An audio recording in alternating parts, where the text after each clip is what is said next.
right, you guys, here we go. Bringing it home, final contestant of the evening / comedian. Let's welcome to the stage the very funny Corey Bennett, everybody. Corey! Wow, Tana picked me last. He's never reminded me more of my father. That being said, I do want to talk about someone very special tonight. This is someone who has been a constant presence in my life since I was a child. Someone who's really guided my life in a way. Bigfoot. Now, we're in rural Washington, so you guys know as well as I do that we're all a little obsessed with Sasquatch. And I grew up out in Shelton. Are there any Sheltonites here? Good. But out there, it's everywhere. It's in people's yards, it's on stickers, we got Bigfoot businesses. There's an entire section of the state's service industry dedicated to selling a Sasquatch. Like Bigfoot Java, that place has disgusting coffee. But every time I drive past one, people are lined into the street to get a Nutty Yeti, which is a real thing on their menu, and it does not sound like coffee. It doesn't taste like it either. It's also the mascot of the state fair, and that thing is terrifying. Not in a scary monster way, but in like a touch your children in the public restrooms or way. That's gross. But I don't know what it is. For whatever reason, we Washingtonians are obsessed with this idea of this giant ape person wandering through the woods. I say person, by the way, because I don't want to assume Bigfoot's gender. It's Pride Month, I'm not a monster. But this obsession all started with my mother. She was obsessed. She thought of herself as like an amateur Bigfoot hunter. They call it squatching. Squatches, because big game hunters always have cutesy nicknames for themselves.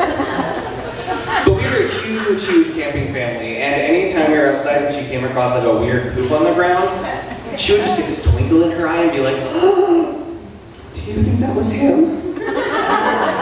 It looks fresh, he must be close by. Or if we came across a weird cave, she would always make a point to show it to me and say, that's where Bigfoot lives. Which scared the shit out of me. Literally, I would shit on the ground and my parents were like, was that Bigfoot? But I was an extremely anxious kid growing up and my whole family knew it. Like my cousins would just say things to watch me spiral. Like they would casually mention that there's a bear in the woods and I'd be like, oh my god, it's coming for me. Now I'm a gay man, so I like it when bears come for me.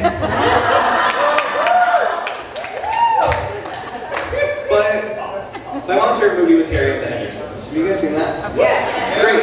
For those of you who haven't, it's this fabulous movie where Lord Farquaad from Shrek hits Bigfoot with his car, takes him home, nurses him back to health, and he becomes part of the family. That was my mom's dream in life. She wanted to find a Bigfoot, raise it as her own, and finally have a child she could be proud of. One day we came home to our house broken into, she turns to my dad and goes, do you think that was him? And me being older, I was like, Mom! Their pronouns are they, them.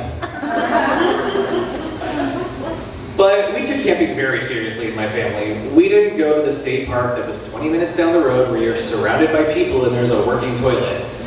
We went to the wilderness. There were no people. There was no cell service. There certainly wasn't a bathroom. If you were getting lost, you were not getting found. Which made Bigfoot the perfect kidnapper. You can't get caught if nobody knows you exist. And I knew he was out there, just waiting to kidnap me and replace me and my family. And I was used to seeing animals in the woods all the time. Cougars? Absolutely. Deers? I saw those every day to school, on the way to school. Bears? I see those every day on Grindr. But that Tina knows what I'm talking about.